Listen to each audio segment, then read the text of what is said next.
আসসালামু আলাইকুম এভরিওয়ান, কী অবস্থা সবার? আশা করি সবাই ভালো আছেন। আমি আলহামদুলিল্লাহ খুবই ভালো আছি। তো আজকে চলে আসলাম নতুন আরেকটি ভিডিও নিয়ে। আমি ব্লগার ইমরুল আপনাদের মাঝে।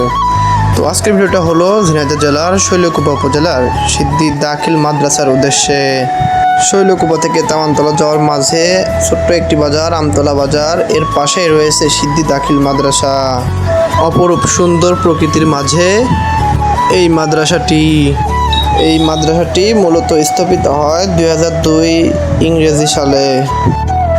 অপরূপ সুন্দর এই মাদ্রাসাটির ভবন নির্মাণ হয় 29/8/2021 ইংরেজি সালে। অপরূপ সুন্দর এই মাদ্রাসাটির দৈর্ঘ্য 6 মিটার এবং প্রস্থ 2.426 মিটার। মাদ্রাসাটি আসলেই অনেক অনেক বেশি সুন্দর। তো দেখেন, ভিডিও করতে করতে এখানে আমার একটি খুদে ভক্তকে পেয়ে গেলাম।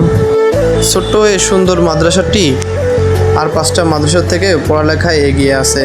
তো আজকের ভিডিওটা এখানেই থাকছে। পরবর্তী ভিডিও দেখতে সাথে থাকুন। আসসালামু আলাইকুম।